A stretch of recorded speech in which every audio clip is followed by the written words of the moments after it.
back. We are back. We're back, baby, with a vengeance. Back with a vengeance. Episode 14. This is a special 14. One. This is a special one for many reasons. We're branching off a little bit. A little branching. Just a little branch. This is a tiny branch. Like a twig, more so. Yeah. But first, we have things to talk about with the superstitions and phobias. Tiny quick recap from the last episode. And mine's actually... Here, you go first. So, I was watching an episode, like an interview with Walter Goggins, who is... Walton. Oh, yeah. Walton Goggins. Walton Goggins. Walton Gogger. And he is on White Lotus and like a ton of other really awesome big shows and movies. Righteous Gemstones. He's amazing. Yeah. He was talking about how he has more than a phobia of snakes. And he has a scene in an episode for White Lotus where he's like tripping on drugs, right? Yeah, he smokes like he smokes like a laced joint or something. And he like whatever. He like is holding snakes and stuff. I won't give it away. But he was saying that he was like terrified and like screamed and a snake bit him and stuff. So maybe exposure therapy doesn't work. That's my point. Maybe it's not for everyone. Yeah. Maybe moving forward, though, Walton will feel a little more comfortable having done it. True. Now he can add that to his list. Add it to the list. Mm-hmm. Mine was like, I was watching back our video and I realized I didn't quite define ham bone correctly. That's not even, it was Yours like... is always like edits. Yeah, it was literally like a tangent where I mentioned ham boning and I said that ham boning is playing the spoons. Like, you know how you like play multiple spoons? It's like... I was close. It's not. Ham boning is actually playing your body as a percussive instrument. Like... or whatever. I'm horrible at it. He's been practicing ever since he learned. I was on a deep dive about ham boning, and there's people that are obviously people are good at everything. There's people that are nasty at ham boning. So check it out, y'all. So this is something you might not know about Slex. He's a little bit of like a perfectionist, like a little bit. A little bit. And so I want to mention to you that you can see the ring light in your glasses, and I don't know if that's going to bother you in post-production. I don't know. I can't see it from here because I'm wearing sunglasses. Does it look bad? No, I'm just telling you that that's happening. Should we just go with it? Yeah. All right. I'm going to let it slide, y'all. It's been a long day of editing things, so I'm just going to let it slide. It's funny you say that because I was wondering, should I angle it a little differently? No. Okay, let's go with it. So Slex, this all kind of combines really well, but this combines really well. Slex came out with a new song today called "The Mall," and it's awesome. It's so fun. Thank you. Kind of like a joke, not a joke song, but a joke concept about how malls are just like kind of like a lost art, one would say, a lost activity, kind of, right? Like. Well, I don't necessarily comment on that fact, but yeah, I mean, it's just like the reality. The song's The Mall, and it's like a house song with like rap vocals over it, and I'm talking about like balling out at the mall, doing all these like grandiose things. So it's kind of like combining that like, the like classic rap persona where I'm like dropping bands at the mall, but it's like a juxtaposition because we're at the West Shore Plaza Mall, and there's like no one there. Yeah. So we came out with a music video today, too. Yeah, we shot a music video. Elyse starred in it with me, and she was amazing. She was my co-star. And then my good friend Chris Melvin directed it. He did a great job, and we co-edited it. I kind of led the editing, but, he was present for, like, the creative process. And we finally put it out. I'm really happy about it. So go check out The Mall. But yes, Elyse is right. It's, like, it's kind of sad, like, especially if you were in our, our generation or before. Mm-hmm. We grew up, like, you go to the mall. The mall was a staple. The mall was a staple, like, you'd go to the movies with your homies. It's like, for me, it's like, that's where, like, you try to meet the girls. And it's like this just, like, coming of age environment. And it's crazy to see all these malls kind of, like, it's like a dying thing. And so we have two malls. There's like the International that's way more busy. And every city has like a beautiful mall that has like Nordstrom and Tiffany's, and then the like kind of shitty one that has like Claire's and like Spencer's. Annie's. So yeah, West Shore Plaza. That's the one that's dying, and allegedly, I don't know when. Apparently, they're closing it. So I'm also really pumped. I didn't know that. That's what our friend Jake. Shout out Jake. Shout out Jake. So side note, we've mentioned Jake and Ashley, his wife, who's like one of my closest friends, in many episodes, but we never say their names. So they're the ones that live in the apartment in the Gasparilla episode, and Jake is the one that mentioned the cats learning to meow like babies. Yeah, so you can connect all the dots. Just so you know that all of this is from Jake. And guess he's what? that friend that like knows what you need to know. And plus, you have to watch. Now you have to watch all the episodes to like connect the dots and be on this journey with us. But yeah, Jake was saying apparently it's official. They're closing it. I don't know exactly when. So I'm kind of glad we shot this video because it's like not only perfect for the song, but it's like an homage to this like landmark. I mean, we're new to Tampa, so it's not like I grew up with that specific mall, but you know, it's like the essence of the mall is deep in my blood. So it was great. So go check it out. I'm going to put it in the description below, baby. I from high school, we used to walk to the mall because you could like walk through the woods to the mall, and bad girl. We'd go to the skate park. And all the hot boys were skaters, and we would just literally like sit there. Just be like, hey, like, good trick. Did you ever try? Didn't you try? Skate? Yeah. I literally popped the ollie. Kickflip? Ollie. Probably an ollie. The one where it's... Oh, shove it. Pop shove it. I pop shoved it. Like my first try. Pop shoved it. Pop shove it. Oh, yeah. So then I let it go. I was like, that was really good. I'm done. I mean, it's like when you reach that pinnacle at such a young age, it's like... Where do you go? There's nowhere to go. You move on. You learn something new. You move on. All of this to say that this week's episode is Interview with a DJ, Slex Allen. So we're thinking about like adding in these random episodes where we have interview with and we both have different not personas, but like different parts of ourselves that we like careers, or like I'm a vegetarian. That will be one. You're a horror movie enthusiast, like different like little aspects of interviewing each other based on. I didn't even think of that. That's a good idea. Oh, I think I told you, but you were probably sleeping. What? Yeah, I didn't. Yeah. He's been really tired because of this music video, so it's awesome that it's done. He could be a person again. I was probably asleep standing up. Literally. Side note, we are drinking tonight. Yes. This is a very dynamic episode of fun, exciting things. Go very on, creative. Elyse. So we are drinking Usual wine. Yeah, check this. Look at this sleek bottles. This sleek, gorgeous, modern packaging. It's Usual Wines. Tell us a little bit about it, Elyse. It is.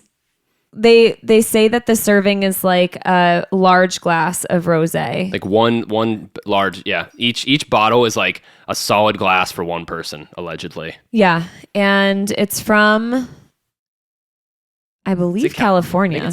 I think it's all California wines. Yeah, California wines. San Luis. Oh yeah, Obispo Napa, California. County. Yeah.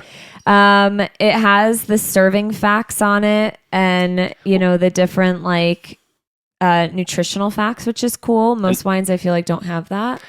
For real. Well, especially in like beers, like none of them have them on the bottle, and this has the flavor notes. I just think it's like a really cool approach. Clean. It's clean, and I Elyse and I tastes really good. Love a good like well presented like item like with graphic design, etc. This is actually very special to us though. We ordered a 12-pack, like a box of them. Yeah. So this company, my cousin and I guess cousin-in-law, Andy and Taylor, they are co-owners of Usual Wines. So we wanted to not only enjoy the wines, and we genuinely like them, we wanted to plug them. Go check it out. Yeah.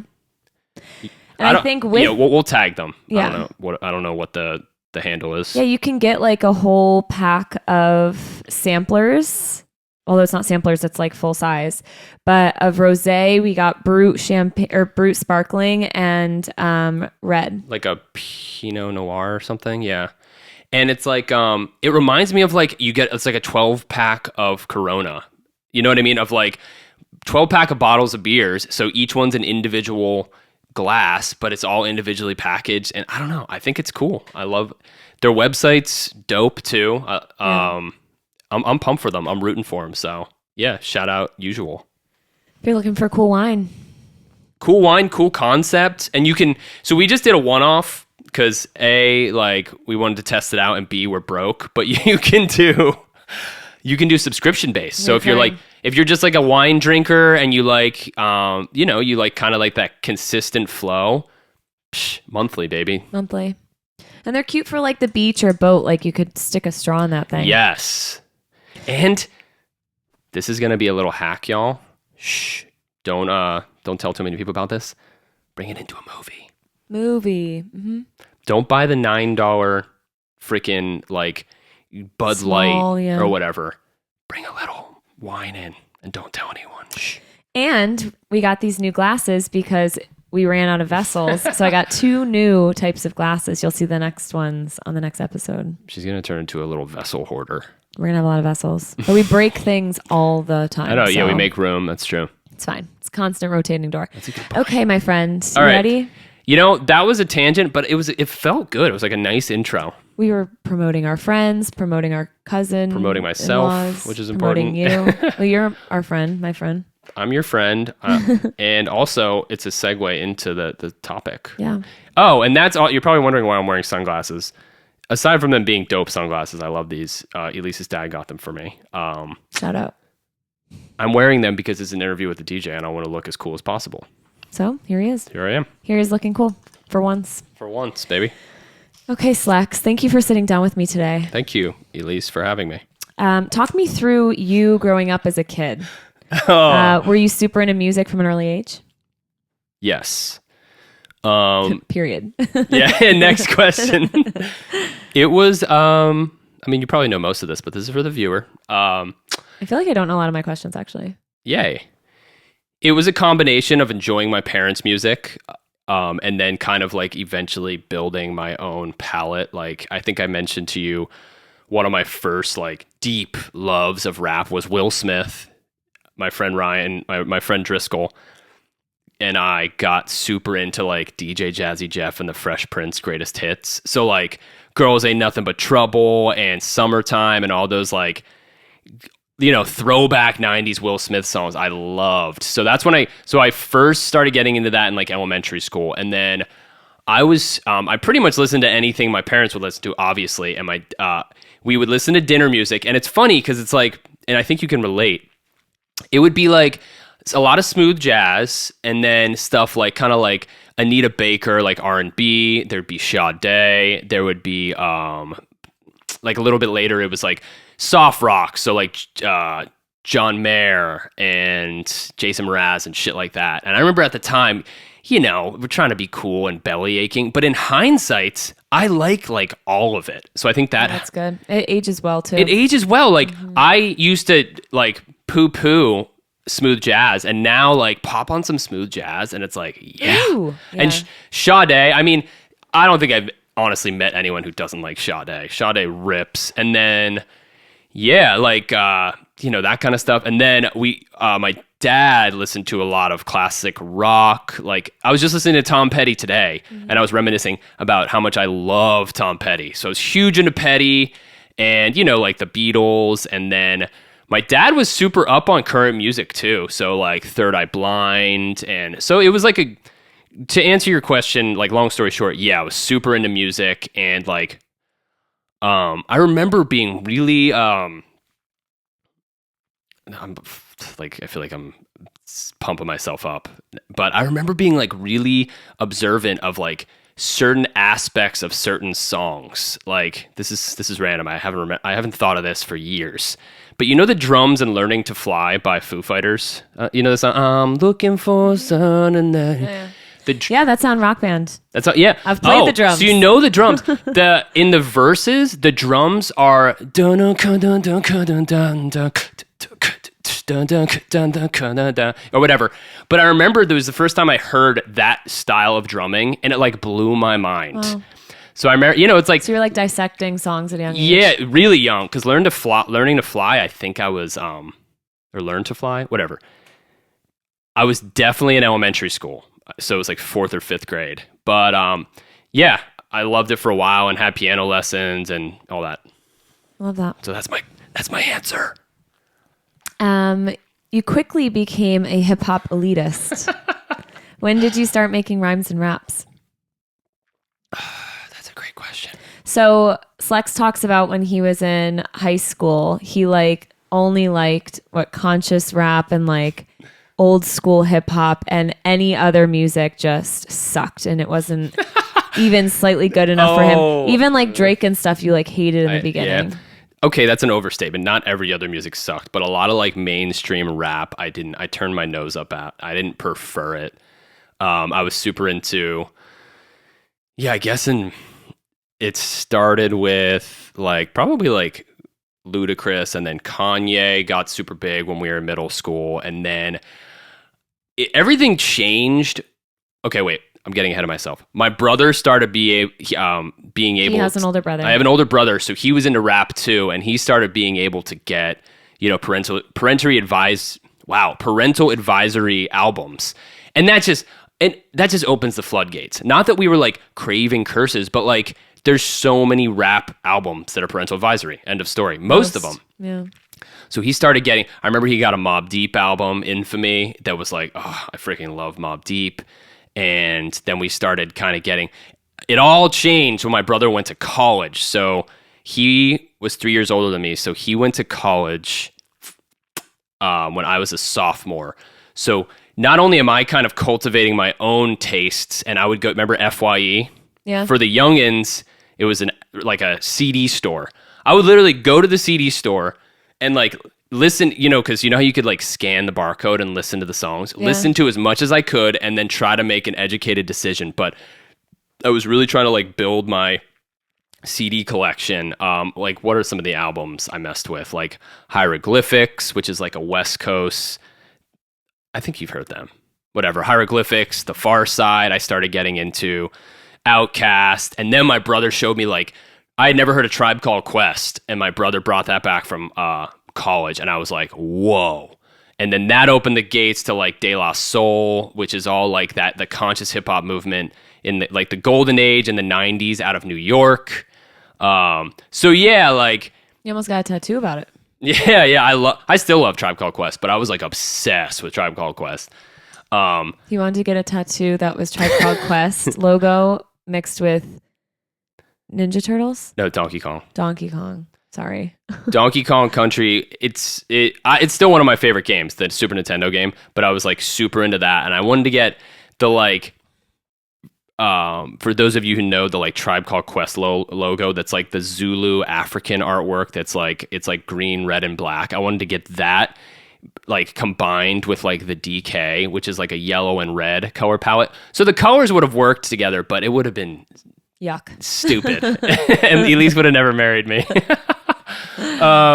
But yeah, I digress. I just started getting forming an opinion about the like more pop forward pop and like the pop forward rap. Like I didn't love Drake. I didn't like Lil Wayne. I hated Lil Wayne at first. Well, yeah, this was years ago, so don't kill me. Let me finish. I didn't like, like Lil Jon and the East Side Boys and all that shit. I was like, ugh. I liked like the Neptunes, like Pharrell and like Busta Rhymes. But Common. I can't believe I didn't mention Common. I love Common. Everything about Common, from the rhymes to like the smooth voice and the flow. One of my favorites forever. Slum Village. I started getting into I got this. I would get Double XL magazine, which is a rap magazine, and I remember I read an article. It was in 2006 when Jay Dilla died, who is like one of the best rap producers of all time, and he died too young. And I had never heard of him, and it was literally like an homage to him, and it was an article about him passing away. And I was like, who is this guy? And I started like digging in, and it was over. Then I was obsessed with Jay Dilla, and anything he produced, I like couldn't get enough. Like, anyways, yeah. But since then, I've changed my whole outlook for sure. But that's for another, that's another story. I could talk for days about my thoughts on different genres. And when did you start making rhymes and raps? Oh yeah. Oh, that was your first question. Well, it was a combo. Oh, it was a combo. Yeah. Well, the first rap I wrote was like in elementary school, and it was like so stupid. But it was What was like, it? no fear, drink some beer. I forget. The first line. Mine growing up was sitting in a car, going to a bar. We're not 21, so we won't have fun, son. Whoa. Yeah. So we were That's both pretty drinking. close. Even back then, it was on my mind, Yeah. baby. Cheers. Cheers. Yeah, I remember me and some homies were like writing this like stupid ass rhyme. But Did it have swears in it? I don't think so. Okay, good. Just It was drinking like beer. when you're drunk, eat a skunk or something like that, which is actually a hard Horrible. line. No, that Eating a skunk no, sack? yeah, it's disgusting. You die. Yeah, don't eat a skunk sack. Yuck. You know when people are sick and they eat like a garlic clove? Mm. It'd be that times a billion. Yeah, don't eat a skunk. You eat a Yikes. skunk sack. So that was the first rhyme, and then like I think just like subconsciously, I'm absorbing all the rap I listened to for years and years and years, and then when I went to college, I continued, and even more learning from other people. I would go to the record store and buy CDs, and you try to like exchange MP3s and gimme. I joined a cypher. I told you about that. I joined like this unofficial freestyling club. It was like a few dudes at CU Boulder that loved rap and loved freestyling. And like we rented out a space and would like play instrumentals and try to rap. I was like, okay, I'm way out of practice. But some of the dudes there was one dude who was like nasty. Like, What's he doing now? I think he was like a legit battle rapper. What was his rap name? I forget what it was, but he was so sick. But anyways, so I wrote my first full song. This is like, I'm honing back into the question. At the end of freshman year, I wrote a rap for my brother for his graduation. Oh, yeah. Yeah. And honestly, if I think back to some of the rhymes, there was some good like rhyme structures and cadences. Like the tone was off and I didn't really know like my voice yet, but still. So that was like the first full rhyme I wrote. So that was like 20 or 2009. Probably because it was his graduation from college. Yeah. So it was my freshman year of college and it was the tail end of my freshman year. I think, yeah. And then I just kept writing after that. Anyways, there you have it. What was your first live performance? I performed freshman year. Of college? Or high school? Yeah. Oh, my first. Well, I had piano recitals in like elementary school, so I think that was my first. And I did some talent shows, like playing piano in like You were a piano elementary talent show guy? Yeah, I forget what I played. but- Boring. I know, right? I was one of those. So We that was always yeah. waited for the piano Like- people to end. You wouldn't be bored by me. I was like, I wasn't danced that to the Shrek song. I mean, we were you monumental. were shook- pioneers. We shook the Casbah. You shook Clifton Park to their core. Literally, I had to come out of middle school to come back to perform, and everybody was like, "She's Oh, you were like 11. the hot middle schooler, and you were like, Yeah. was it? I'm a believer. No, it's like the medley at the end. Yeah. It's really good. Oh my god. All right. So technically, I think my first live performance was some type of recital, like piano recital, and then like I had band, and then blah blah blah. So I've been And then- performing for a while. Freshman year, you did what? Freshman year of college was the first time I performed in front of people rap, and it was a song called "Check It." And that too, if I think back, there were some cool rhymes in that. But yeah, it was like a music history class, and there was a talent show. And he's like, if anyone does music stuff, sign up. And I was like, I gotta do it. And the beat was like this raw, shitty beat because I was just learning how to make beats, and it was in oh no, it wasn't freshman year, it was sophomore year. My bad. It was sophomore year because I was making beats in Logic by then, which is music software, and it was sampling Havana Moon by Chuck Berry, if you've ever heard that song.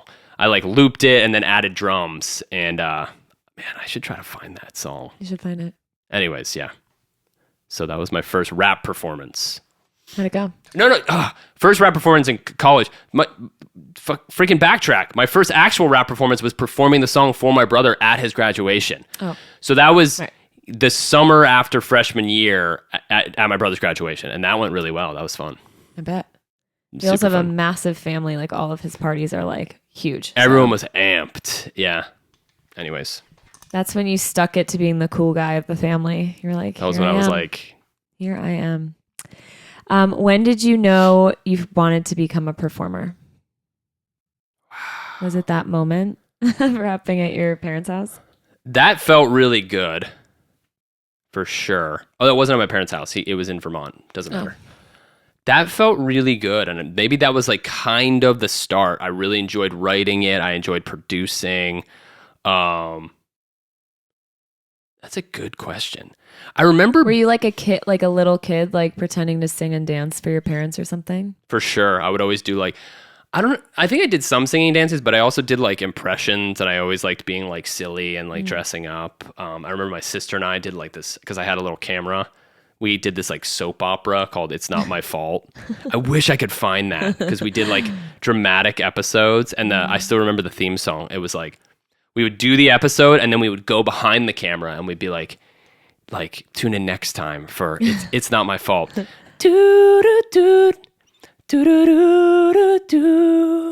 that was the song. Yeah. Oh, that's a good one. Wow. Yeah, it's pretty dramatic. Yeah. It's smooth jazz you're picking up from yeah, dinners. literally. Yeah. So I think it was like a combination kind of building. And then when I was in a band in Boulder with like Sam and Austin, that was when it was like, okay, I freaking dig this shit. You know what I mean? Yeah. Yeah. What instruments do you play? So he's already told us that he plays piano. I play piano and guitar. I play the vocals, like I sing and beatbox and rap. Those are my primary instruments. Like auxiliary wise, like I could do some, I can like play the drum pads. I'm not like a excellent percussionist, but I could like do a little bit of that. And then think about your closet. I have instruments, but I wouldn't say I'm like proficient at them. I literally just picked the bass up yesterday. Like not picked it up like I'm good at, like I picked it up off my wall and was messing around with it. Not good at the bass, but I was like, ooh, this is nice. Trombone. I have a trombone. I'm not good at it. I used to play in middle school. And? Accordion. He has an accordion. I have an insane accordion. He sings me to sleep with it. I have an accordion my parents got for me, and it's beautiful. And admittedly, I've only messed with it a few times, but I don't want to get rid of it because at the least, I want to like sample it. And I don't know. I'm a little bit of a hoarder when it comes to instruments. Like that shit, yeah. It's not in your way. Get out of here. It's in your way. No. I'm keeping the accordion. End of story. But yeah. Oh. What? Beatbox for us. My mouth is all dry. I'm nervous. Suck on wine. Suck wine.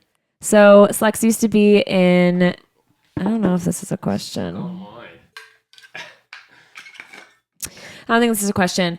Slex used to be in an a cappella group that did really well, like would go around the world performing, was in huge competitions. I was the beatboxer. He was the beatboxer, and he used to do it a lot more, but he still does it sometimes. I do it sometimes. And he's still really good at it. Especially when I'm like, because a lot of my like strengths in beatboxing were like speed related, like fast stuff, like intricate. Don't put me on the spot. I'm going to.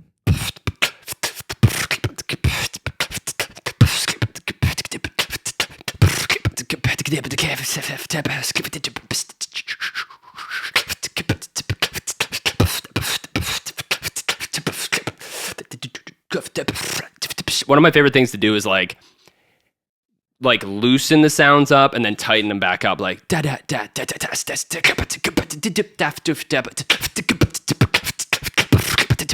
like taking them back to like where they originate and then tightening them back up to the, you know what I mean?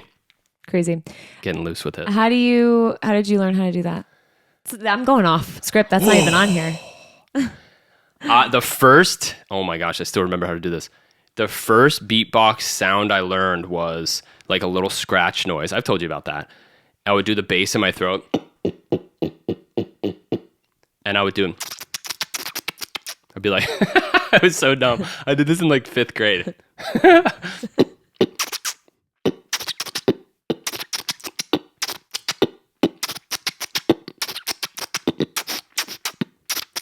Whatever, I would do this. So that was like the start of it. And then That's a good scratch. it's actually not bad.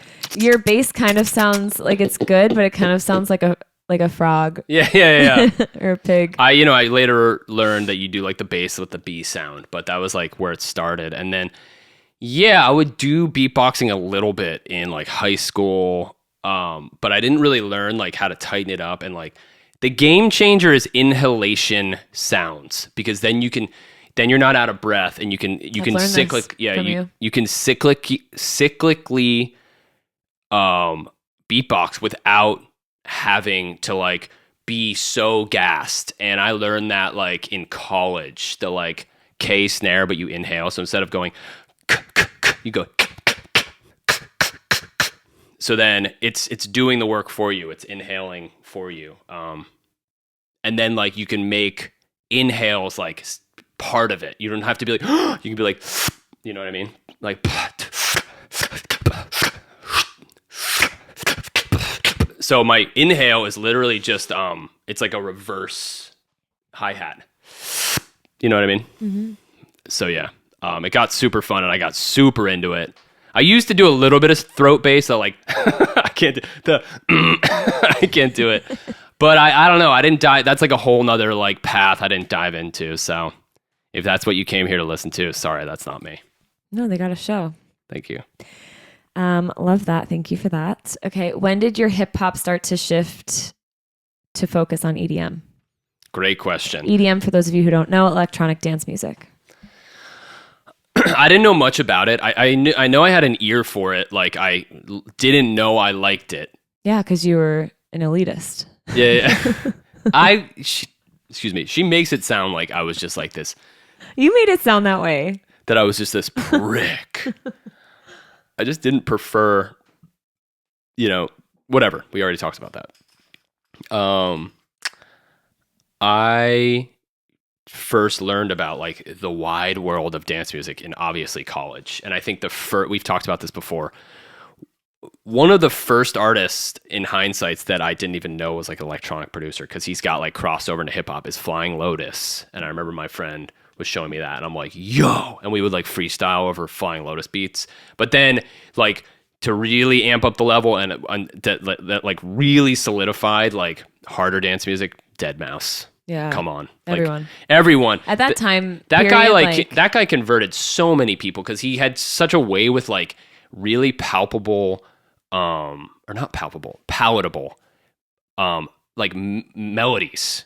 So many beautiful like harmonies and melodies and just like good production. So, well, without knowing it, I feel like he mixed like his Raise Your Weapon, like gorgeous vocals, drops so hard. So if people that are coming from like screamo music and like heavy metal and stuff, like get that same feeling from the like hard dubstep drop. You know what I mean? Yeah. Like he mixed without even knowing he was mixed, or maybe he did, but I feel like he like tricked you and hooked you in. He tricked the people. Yeah. Oh yeah. He had like rappers a lot of the time. Yeah, Raise Your Weapon was insane. But I think Deadmau5, like my, whenever I first heard him, like freshman or sophomore year, I was like, whoa. Yeah. But I had heard other stuff that I didn't dislike. I just didn't dive. Like I remember I heard Big G and like Pretty Lights. Rat-a-tat? Were you into Rat-a-tat? Yeah, I like some Rat-a-tat. Rat-a-tat was huge back then. Yeah. But again, like it's that stuff I was like, again, I wasn't like, oh, I hate this, but I was so focused on like digging into rap that was like secondary. Yeah. For sure. Let's talk about college. What did you think you might want to do when you first showed up at CU Boulder? I was undecided. I knew I wanted to go to CU Boulder, and shout to my parents for allowing me to do that.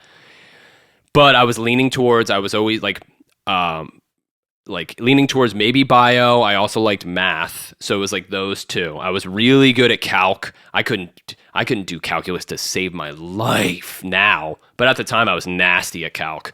And I also liked anatomy. So I was like maybe leaning towards med or something in the mathematics field, like maybe a mathematician. No, I don't know. Cool. I've never met a mathematician. I just literally watched a show. Yeah, what's it called? The mathematician like saved the world. What's it called? Prime number? Prime number? No. Prime numbers? Prime. I don't know. I never know the name of the books I'm reading or the shows I'm watching. It's everyone, you probably know what we're Apple talking TV. about. It's Apple TV. It's that With really the hot guy. the really handsome guy from White Lotus. Ooh. And Slash- once. One day. One day. Jeez. Tearjerker. Okay. Tearjerker. Oh, I thought you were gonna say he's hot. Yes. Can we put this back on me? Gosh. You're hot too, babe. Thank you. So you thought maybe you would go the medical route. Yeah, and then it's interesting because like that's kind of in the family, so it makes sense. Well, that was your mom was absolutely an engineer, your dad's a doctor. that so absolutely it makes had sense. something to do with it. I looked up to my parents, but yeah, go on. Next. Well, okay, so Slex went to CU Boulder for 2 years and then decided to transfer to UC Denver. UC Denver? You can say CU Denver. Yeah. Same University of Colorado umbrella, but it was just like the Denver location. And what? I thought you were going to say same universe, like Marvel universe. Yeah, I mean, it is. Same University of Colorado universe. But yeah, when it was sophomore year and you have to declare a major by the end, rightfully so. It's like, stop being a fucking degenerate. deadbeat. Yeah. And I was super into, and I still like Spanish. I'm trying to like sharpen up with shout out Duolingo, but I was gonna, cause I was killing it in Spanish like 3 or 4. And I was gonna be like, oh, should I major in Spanish? Could you imagine? I know. But yeah, awesome skill. Yeah. No, like nothing Jobs, wrong with it ? if you're passionate about it. Yeah. But my parents like literally were like, "Are you settling?" And it's like when I look back on it, it's like, "Yeah, absolutely." And my parents were like, I remember I was talking to them because I was kind of in a dilemma, and they're like, "This may seem like frustrating to like do a transfer, but we had found out that University of Colorado Denver has like a recording arts program, and they're like, if you're because I was super into making beats on Logic and writing music, and they're like, that seems to be it for you." And I was like, "You're right." So I made the transfer, which was the best decision of my life. So they told you didn't have to have like a moment with your parents where you're like, I want to transfer for this program? I think they didn't like, it's not like they said, no, don't do this. I think it was like a simultaneous thing where we started bringing it up, and I think I felt bad that the possibility that I chose the wrong place, and I almost felt like embarrassed and sheepish. So I think I was just gonna like figure it out, and then when my parents, I think we found out together that there's a music program in Denver. There's a music program in Boulder, but it's only classical and jazz. But Denver has like a modern music program, which is like, there's not many. There's probably more since then. But yeah, my parents are like, you do what you're going to do. Pretty much like, stop wasting everyone's time and money. You know what I mean? Mm-hmm. So yeah, made the transfer after sophomore year. So some of the credits transferred, but not all of them. So I was a super senior. So I had to do 1 extra year. But it was like it changed my life. Like, so many things that made me who I am, between my acapella group Mix, Optic Nerd, the group with... We're going to get there. Oh, sorry. Anyways, yes, to answer your question. Yeah, all your friends that you made there. And friends, connections. Yeah, it was amazing. Didn't Millennium go to school the same time as you? I think we crossed paths briefly. I don't know if I ever met him, but I think it was like his last year when it was my first. Something like that. Fun fact. Yeah, I never met Millennium, but we went to the same school. Fun fact. Okay. Optic Nerd was pretty big for a while. How did you come up with the name? I have So These are all insane questions, babe. By the Thank way, you. what's our time like?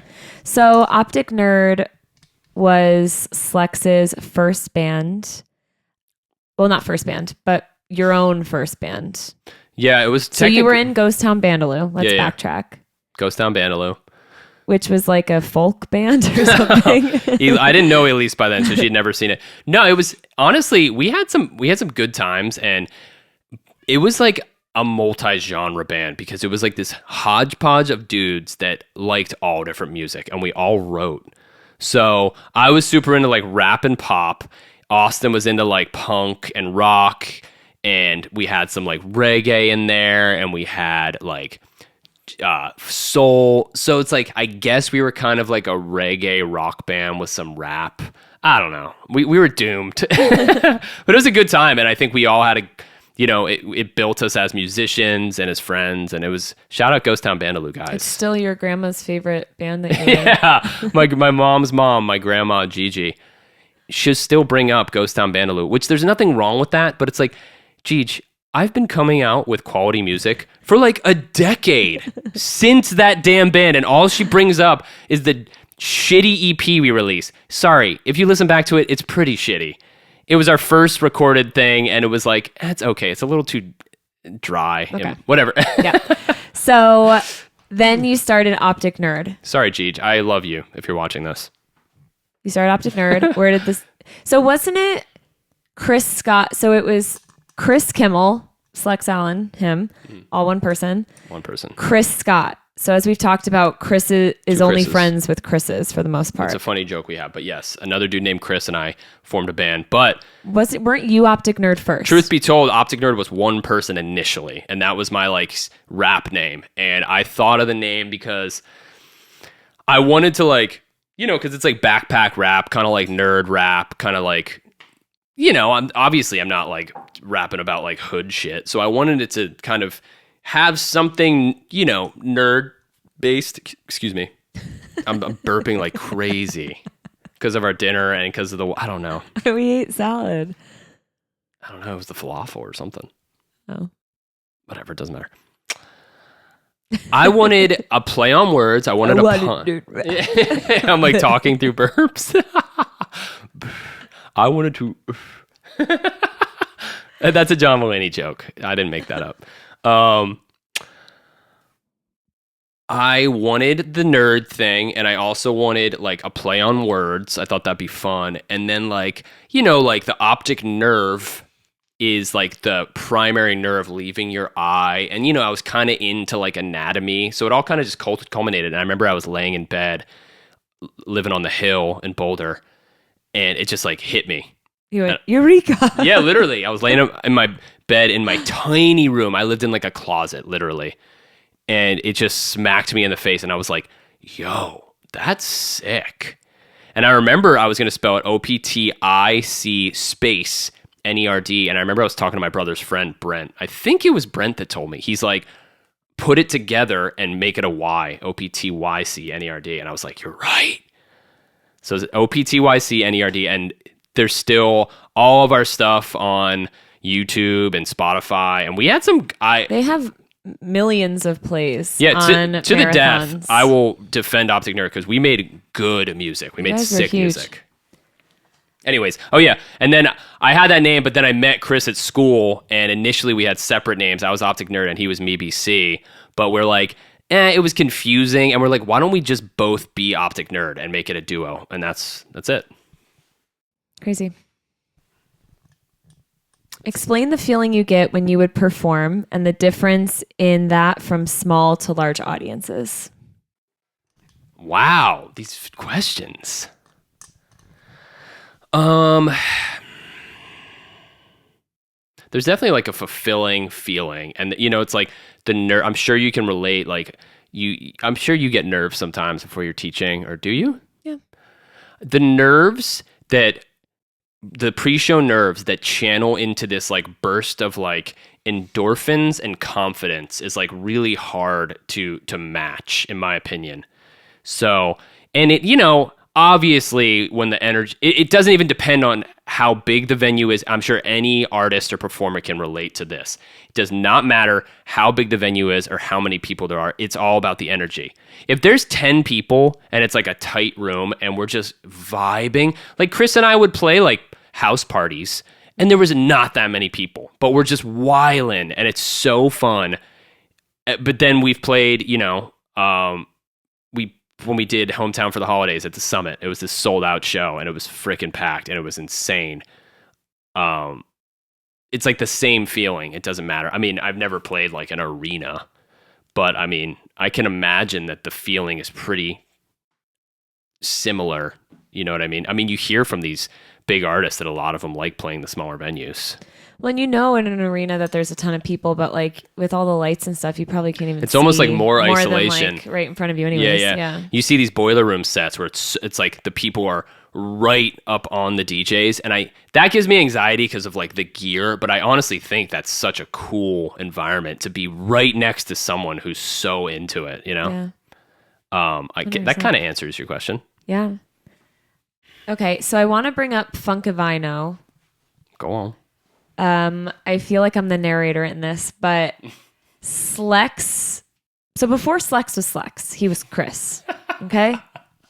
Optic Nerd's joke was like, "We're both Chris." You'd like to always say like a joke, like "I'm Chris and he's Chris." We really leaned into it, and honestly, I don't regret it for 1 second. You'd be like, "Hey, Chris." Yeah, Chris. Literally, when we would do like promo videos, we'd be like, "I'm Chris and I'm Chris, and we're Optic Nerd," and we'd say it together, shit like that. It was great. But when Chris was an Optic Nerd, he was also in a band for a little while called Funkavino, which was a wedding events band that did a bunch of covers, and it was a live band with like 8 people, 9 people, so many 12, 14. Horns, piano or keys, 3 singers, guitar, bass, drums, percussion, like all drums. the things. Yeah. It was like a big time band, and they were like, they've been around Colorado for years, so they're very well connected, and like, would be recommended by this person and that person. So we would get like crazy good gigs. We talked about this in the last episode when I made you play Superstition by Stevie Wonder, which we'll play here. Let's do it. So when Chris was in this band, he was one of the 3 singers. Yes. And I feel like personally, having known you at this time, like we started dating just after kind of you joined Funkavino. I think you're right. I feel like this built your confidence in such a huge way for performing, like where you were just like lit up when you were on the stage, even if you had to sing Superstition like 2,000 times, like you still just like danced and sang and like had so much fun and like played off of the people in the band. And I feel like that was like a moment for you to like excel your confidence on stage. Would you say that's true? Yeah, I mean, it's like, to your point, you see these bands that go on tour and they play like 100 dates or whatever, maybe that's exaggerating, 50 dates worldwide. That'll, not only are you sharpening your setup to the point, like you're sharpening your setup, but it like, when you reach a level of comfort where you don't even have to think about the lyrics of a song or like a guitar part, like it is under your fingers, it is on your lips, no matter what, then you can really like, sorry, I'm looking at the camera. I can look at you. You can really experiment with like dancing around, joking with the crowd, interacting, being silly, taking risks. So like, as much as I, like, there were downsides to Funkavino, i.e. playing songs 1 trillion times, but there's so many upsides, like fun opportunities and like you said, like really learning how to perform proficiently and like professionally. Well, and I always think of, they had a bunch of huge gigs, but 2 major ones that I'm thinking of. 4th of July at Civic Center Park. Yeah, that was fun. Right in front of the Capitol in Denver, and it was how many people? Thousands? Thousands for sure. Thousands for sure. Like literally performing in front of thousands of people, and then the fireworks went off right after them. Because it was like the city's fire, like the city put on a 4th of July event with the massive professional fireworks, and we weren't the headliners, but we were like in the lineup. So we were earlier in the day, but still like there was a ton of people. And then when the Broncos won the Super Bowl, they had Funkavino play again in front of the Capitol, right? Yeah, we played before 303. Before 303, you guys. We have to do that. I saw the 303. Oh, yeah. Remember? Shush, girl. Shut your lips. Do the Helen Keller and talk with your hips. That's all I know. No. Isn't that them? Yeah. She wants to touch me. Woo. Yeah. That's it. Oh, that was the shush girl part is like the bridge. Oh. Yeah. Okay. That was a great experience. And there were certain songs that I did not get tired of. Like I did a James Brown one. I get up. Oh yeah, Sex Machine. Oh my God. Sex Machine's amazing because like James Brown based so much, like, you know, his body was like a jazz instrument and he would do improv. Like, sure, he had the layout of like, you got to hit the bridge at this part and you got to do this and that. But like everything else, he would like ad-lib. You know, he kind of set the groundwork for a lot of that stuff.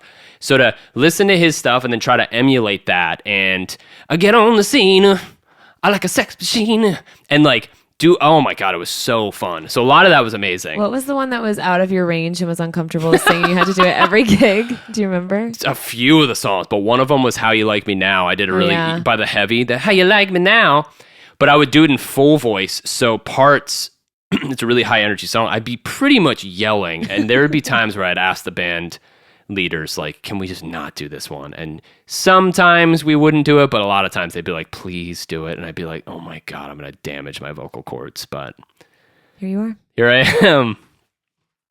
Yeah. Okay. You toured with Optic Nerd, back to Optic Nerd. Yes. How did that feel? And what were the different vibes in each city? Touring was great. And, you know, it was like, we kind of knew what we were getting into. It was a DIY tour, and why am I burping so much? This is insanity. And you're not? A little bit. Is it usual wines? Probably not. It's not carbonated. Well, we had champagne before this. True. It was great. We did like a West Coast tour. So at the time we lived in Colorado, and we went Arizona, California, like, so then like LA, and then San Francisco, and then Oregon, and then Seattle, yeah, and then drove back. We were trying to get one through Utah on the way back, and it just didn't work out. So I think we had like 7 or 8 places throughout it, something like that. And it was fun. Like, you know, didn't make too much. We definitely lost money, but like one of the things Chris and I decided, because I think at that point, low key, like maybe Optic Nerd was like on its way out, right? Was it at that point? Not for you, but for him, yeah. I think it was just low key, like maybe this project isn't gonna last. It was at the tail end of our career as a group, and that was one thing we had always talked about. We have to do it, so we planned it with our homies. Shout out Levi W. Shout out Whiskey Autumn. We went with a band Whiskey Autumn, and then Levi W. would do DJ sets. And some of the nights, there was no one. We went to this cool ass venue in Phoenix, and it was so hot in Phoenix. And literally one person came for us, which was actually amazing. It's a crazy feeling when someone shows, you know, you have like a very minimal fan base, like outside of Colorado. And it was like this woman showed up with her friend because she followed us on social media and liked our music. And she's like, yeah, I saw you were coming. So she was the only one who knowingly came. And then maybe there was a few people that like shuffled in and out, but it was like dead. And it was, you know, not the best show, but like, you know, I have this theory, not a theory. I have like this belief, and I think most artists share this, that you can't appreciate the highs if you don't like experience the lows. And by lows, I mean, it wasn't a horrible thing, but it was like no one there. You know what I mean? And like, I think every artist, you have to play those shows, you know, you'll see things about how John Summit was DJing. Everyone. Yeah, everyone. John, DJing a bar and there's no one there or whatever. So I look back at those fondly, and especially because we had friends to share it with. Yeah.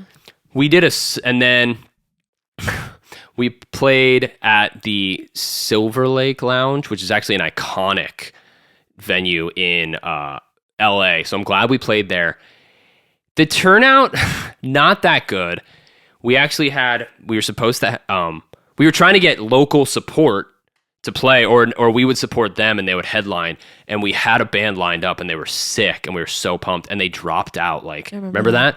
They dropped out days before. Just flaky bullshit, and I was so mad. So it ended up just being us, but luckily we had some friends. Between all 3 projects, we had some people come in. Maybe there was 15 people that came. So that was fun. Andy and Taylor came. The fun. People that The wine people. that have the wine. My cousin and now cousin-in-law. They came, which was amazing.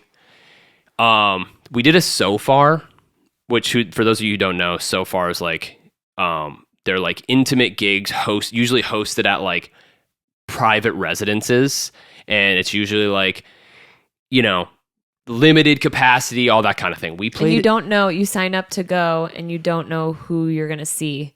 Yes. Yeah. Is the whole thing. So you just show up and then there's 3 or 4 artists that play and you just get to hear new local music without knowing who you're seeing. Exactly. Yeah. Yeah. So it's people cool know concept. the people that are signing up want to see music. So usually it's a good crowd that's there to see you. So it's honestly a great setup, and the artists get paid. It's a guarantee. It's usually not that much, but still as an artist, when you get a guaranteed amount of money, it's just it's a respectful format.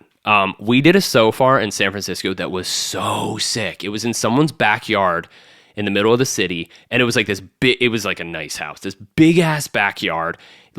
Literally all the surrounding of the backyard was tall apartments. So it was this Cool. little oasis backyard, and we ended up I think Whiskey Autumn, did they do an acoustic set? They might have, but we amplified our shit because we're electronic pop, and it was it was sick. It was lit. It was super fun. And then Seattle was kind of whack. We had a band that flaked out on us, and I remember we showed up to the venue and they had some event going on, and we were why didn't they book? And they didn't have live music. It was there was art and arts and crafts, and they didn't have live music. And I was why didn't they just have us play during? Literally. And when the event was done, which was maybe about 1 p.m., something like that, everyone left. So it was but remember, that's where our friend Jordan worked. So it was cool to see him. Oh, yeah. Everyone left except one of our fans. Shout out Marissa. For years, Optic Nerd had a super fan named Marissa, and she was now I'm sure she's in her 20s, but at the time she was 15, and she came with her mom, loves us, and came to see us. So it's stuff like that that's so impactful. Yeah. And I I remember Chris and I were so pumped, and it's just even though there's just the band and Marissa and her mom and the bartenders, still bring the heat. So I remember, it was a great experience. So Optic Nerd also got approached by multiple record labels and stuff. We don't need to dive into that too much, but that's how great they were doing. Millions of listens on their song, and it was on the radio, and they had a manager out of LA that hit them up randomly and started managing them, did nothing to help them, but was still, it's a cool story that you had your little cool moment in your 20s. I know. We joke that our manager, the only good thing he did, actually, he was all talk, and to his credit, maybe he did he wouldn't have taken us on if he didn't believe in us, but I think he thought it would launch off quicker than it did, and then he kind of didn't hold it down for us. The only thing he ever did was that he got us free tickets to the Odessa show at Red Rocks. That was sick. So thanks, dude. So then so Optic Nerd kind of died out. Yes. Other Chris got married and then bought a house. They had a kid. He started taking over his parents' business a bit, or getting more involved. So it's just 2 different paths to give you the skinny on that. And so Slexy decided he wanted to like obviously keep making music. And so you started DJing a bit and like making your own music. The own music I feel like was a bit slow to start, but the So the slow. DJing, like weddings of people you knew and like that kind of thing started to pick up, and like residencies at restaurants and that kind of thing. Yeah, started DJing a bunch, and it's like, especially if you know people, it starts to like snowball. And yeah, we had a few, like you said, we had a few residencies at like Metal Arc, the bar, and then we had the Ophelia's thing, which was so fun. I would play. We did. Me and Levi W. Shout out. He's still in Denver. Him and I had a residency at this cool brunch spot every Sunday. So yeah, to your point, it was so much easier to start building the DJ stuff because it's like, You knew people. yeah, you know people, and it's also like, I kind of, after Optic Nerd, I kind of went back to square one as far as making original music. Not square one, but like, I kind of had to go back to the drawing board about like, okay, what kind of music do I want to make? I need to get better at making it on my own, because when me and Chris were doing it as a duo, it was kind of this, you know, we were splitting the workload, and he was more proficient in Ableton than me. So whenever Ableton is also a music program, yeah, like think GarageBand, but like on crack. yeah. It's kind of one, you know, it's one of the top like industry standard for, you know, Skrillex uses it, and all those like big dogs use it. And I was like, I knew Ableton, but not that well. So it was like a no-brainer. When we would be in the studio, Chris would be driving, aka he'd be at the controls, and then I'd be at the piano, and we'd kind of just be like writing together. And it was a great relationship. Obviously, we killed it. But once we went our separate ways, now I'm like kind of back down to the soil level. Like, shoot, I need to like kind of learn all these skills, because it's like a lot of the mixing and producing, I would like be there, but like since Chris is doing it, I don't have to like be super. I'm if you're not physically doing it, there's only so much you're going to pick up. You know what I mean? Mm-hmm. And it was a rude awakening, and it was the best thing, because like you have to start somewhere. And now I feel like, you know, with my release today, The Mall, I really feel like I'm at a cool spot, like production wise. For sure. So you started DJing, and you had like a few live sets on your own before we left Colorado. Mm-hmm. But how does DJing differ from Colorado to here, or from Denver to Tampa? Well, there are more frequent gigs here than they were in Denver. Denver, it was more like we were saying, it was more like residency based, and it was more like I was on like a lineup, like a bill, more so. Like I'd be playing, you know, like supporting a homie who had a show. Sure. Here, it's like I'm booking through the Music Bureau. Shout out, it's a DJ booking agency, and they have a lot of contracts with like different bars and venues like that. So it's more like, and you know, it's just a different like style. It's more like you're DJing to the client, like what they need, and you're curating a vibe. And a lot of times I'm not necessarily like, it's not like people are coming to like see Slex Allen play. And I'm not even trying to say that in a negative way. It's just kind of the reality of that like style of, like Armature Works, if you're familiar with it, I'm DJing right outside, like where the bar, or right at the front where the bar is. People notice like they're enjoying the music, but it's not like there's like a crowd like here to see Slex Allen, right, which is fine. So to answer setting the mood. Yeah, to answer your question, the gigs more so in Denver were like, it was very like more like artist driven. Like you are coming here to see Slex Allen, who's in the lineup of X, Y, and Z. And here it's honestly more like client venue driven at the moment. Sure. I'd like to like mix it up a little bit more moving forward. Like maybe get some shows where I am like playing the Ritz, Ybor, and that, and like, you know, opening for national touring acts. But yeah, right now that's kind of what it is. But on the upside, it's amazing to not have to book my own gigs. That's like the huge upside of being part of an agency. You know what I mean? Yeah. Okay. 18. Talk us through DJing. Are you just twisting buttons for no reason? No. I know you all think it. No. Never. So what are all those? I've never what are all like those knobs? the only time I've ever fake twisting a knob is if like you're getting a picture and I have to like pretend like I'm doing something. But no, a lot of times when people see the DJs twisting knobs and they don't hear anything happening aurally like through the speakers, they're like, it's all fake. They're usually doing like one of multiple things. Maybe the parameters they're manipulating, it's on the track that you can't hear. Like we can monitor a track in our headphones that you can't hear. So they might be doing that. Or if they're turning knobs, sometimes it's to return the knobs back to their original setting.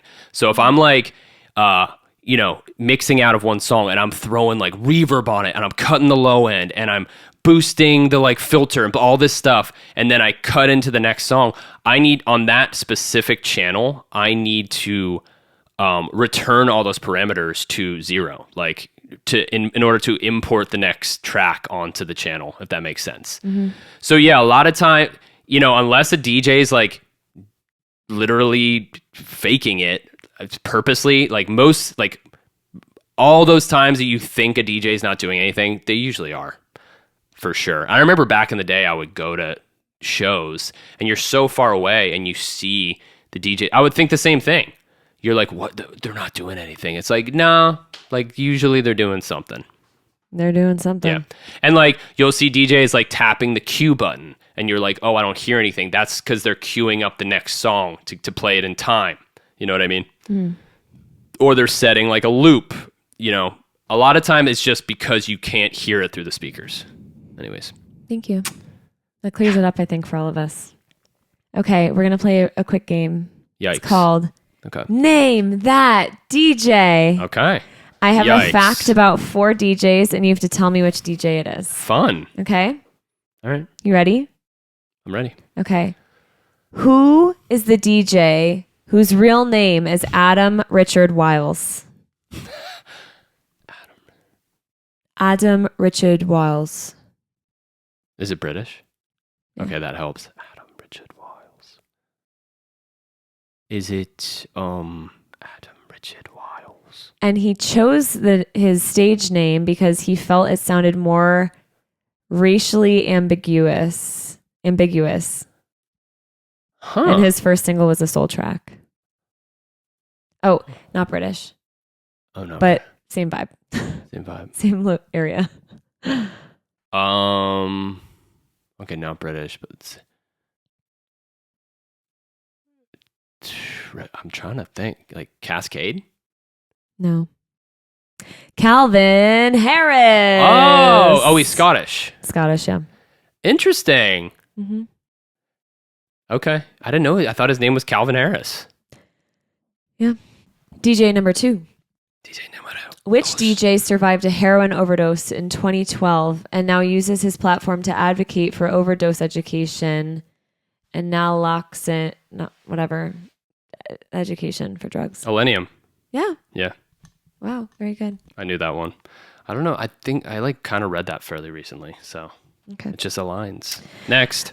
Which DJ got his stage name from his childhood fascination with dinosaurs? Diplo. Yeah. Did you know that? I know his like first, I don't know if it's his first album, but one of his album covers is like a big dinosaur. Is it like a Diplodocus? Specifically Diplodocus, yeah. Wow, hell yeah. I'm on fire, baby. Yeah. Diplodocus. Which DJ found a mouse in his computer? Dead mouse? Yeah, a dead mouse. Is That's how how he got his name. It was in his like computer tower? I guess, yeah. That's so funny. And the unique spelling was a result of a character limitation in his chat room username. No way. Yeah. And now it's iconic, baby. Wow, very good, babe. Okay, you 3 out of 4. A musician. Hello. Okay.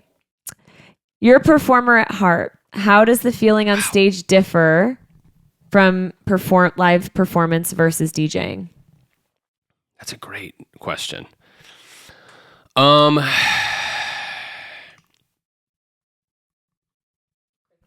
Yeah. How does the feeling differ? Well, I think there's like more, when you're playing, you can argue that like certain DJing styles, you are like playing an instrument if you're super engaged.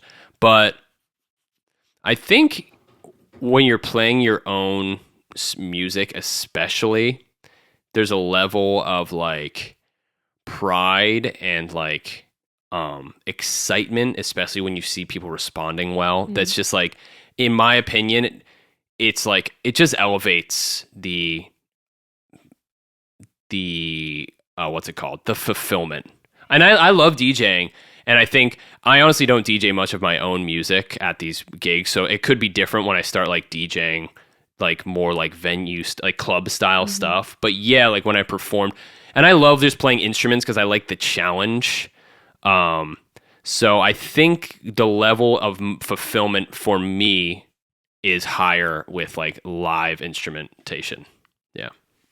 Let's talk about Slex Allen. Slex. We've made it to the present moment. Where'd you get the name from? I got the name. It's so unique. Where'd you get the name from? A lot of people ask this, and actually, okay, wait, I'll tell you where I got the name from, and then I'll address the confusion. Right. So, my cousin, Alex Allen, passed away in 2013 from an unfortunate incident, and he has been dearly missed ever since. He was my best friend, literally, like, funniest dude in the world, amazing guy, had the whole world ahead of him, and he died when he was 21, I believe, or 22, young, early 20s, and it was just like a massive, massive blow to the whole family.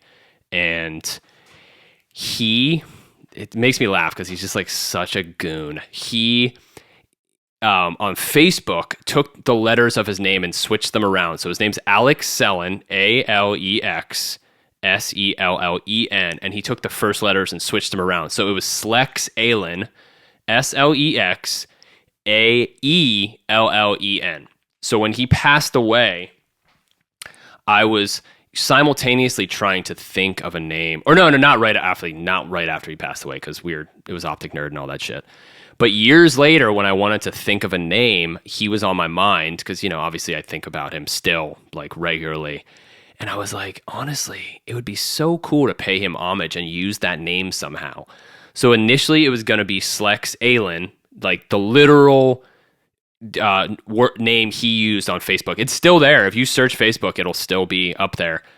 But I was like, I don't want to do the exact name for two reasons. A, if you search Slex Allen, he'll come up, and it's like, it'll be misleading. And B, people won't know how to pronounce it. So I did Slex Allen because it's like right away you read it and you know how to pronounce it. And I have a real, no shade to artists that like choose ambiguous names, but personally, I don't want an artist name where you can't pronounce it immediately. So that's why I chose Slex Allen from Slex Allen. That's it. But the funny thing, but just to piggyback on what I was saying, the fun part is sometimes if you search Slex Allen on Facebook, Slex Allen might come up right under that. And I like that because not only is it's a reminder to me like where it came from, and if anyone else happens to search for me, that might come up and they'll be like, well, what's this all about? And, you know, maybe they'll get some insight into my cousin, who is like a great man, you know, and his legacy lives on, you know what I mean? But it's happened so many times, people will call me Alex, and I get it. Like, if you glance at Slex Allen, you know, your mind switches the letters around because you're so used to seeing that orientation of letters with the A at the beginning. I get it, but it's just not what it is. So can we just like address the elephant in the room? This could be like a promo video that we do where you're like, it's Slex, not Alex. I've said it a million times. I'm not mad when it happens. Look at the camera and say, it's Slex, not Alex. It's Slex, not Alex. It's Slex, not Alex. Again, I'm not mad at you, but read the word. It's an S at the beginning, not an A. Well, he'll come home and he will talk shit about you. I'm just going to be honest. It's all been there, but I've had people who know me call me Alex because they're confused. And it's just like, when does it end? So it's funny. I don't mind it that much because, like, you know, on the flip side, it's like, that name has so much weight to it. So it's like, okay. But also it's like, all right, mother trucker, I've been Slex Allen for like a while now. Yeah. And whatever. But it's funny. But it's Slex, Slex. So there you go. What's your goal with this project? My goal has been the same since I started it. It's to write, produce, and perform my own music and to connect with like other people that enjoy the music. That's my goal. Love it. Side note, whether that's DJing or live, one of my favorite parts about this project is that I do love DJing. I truly love DJing. It's so fun. And I want to cultivate a project that has the adaptability of either being like, hey, there's live instrumentation, or we can just do a DJ set. Because let's be honest, people love DJs, and it's super compact, super marketable, etc. So You did both. don't get it twisted. I'm still gonna DJ, baby. What kind of music do you create? I create dance music. It's primarily house, but there's derivatives. It's my heaviest like genres are usually like kind of tech house and I guess kind of more pop forward melodic house, I guess you would call it. But You have a little bit of everything. there's definitely like rap to it because I'm a rapper as heart, as we talked about. But I have some songs coming up that might stray from the house path. I'm talking drum and bass. So look out, baby. Still electronic. Still electronic. Okay, so we have some questions from fans. You ready? Really? Yeah. How would you create music if you weren't married to someone that inspired you so much? Great question. I thought you would laugh, but I guess you're being serious. Oh, did you say that? Yeah. Well, first of all, that's funny and cute, but it's true. You do inspire me so much. Thank you. All my like love songs are like inspired by her. And, but to answer the question seriously, it's like you draw influence from like life experiences and, you can. It was just supposed to be a laugh. Oh, We were okay. going to move on. But, okay. Love you. Okay. What's your favorite song of all time Oh my God. right now? Something that comes up. For years, like I think one of my favorite, like this was like a knee jerk thing, but I'll just say it for time purposes. And that's like the hardest question in the world. I love the song from production to message to rhymes. I love the song Love Is by Common. That's one of my favorite songs of all time. Check it out. What's your favorite song to play? Like DJ? Wow, that's such a good question too. And I'm thinking, or one of your cool mixes that you have like the two songs that you like, that's one of your tricks in your pocket. Oh. And you should post a reel about you mixing them. Yeah. One of my like secret weapons, I'll just say it. I actually don't remember the remixers, but it's a remix of, you've heard it. I literally most gigs I play this. Most gigs I play this at. Do you know what I'm going to say? No, but I remember liking it when I found out about it. One of my secret weapons is Take Care. Take Care. Yeah. Is Take Care by Drake and Rihanna, and it's like an Afro House remix. I forget the remixer. Maybe that's for the best, so you don't know my tricks. And I mixed that with an Afro House remix of 17 by MK. Oh, you also have the Forget My Past. That's a fun one too. You remix I classic do. Spice Girls into It's the original Wannabe by Spice Girls, and you can seamlessly mix it into Spicy, which is it's kind of like a interpolation. It's not a complete cover. Oh no, it is. I don't know, whatever. It's pretty much a Spice Girls cover by Diplo and Charlie XCX called Spicy, and the two are the same key, same like tempo, and you can mix them seamlessly. So that's another really fun We'll go-to. show those. We'll post them. Okay, what's the hardest part about DJing? The hardest part about DJing, I think, is keeping to me is like keeping like a fresh rotation of songs, especially for like the long, because I play a lot of long gigs, like 3-4 hours, which is great practice, but like I think there's a big danger of course you want to like your classic bag of tricks, of course, like crowd pleasers, but like I don't want to always do the same thing. So I think one of the most challenging things is to keep growing and expanding and playing like fresh shit. I love that. And lastly, how thick is your hog?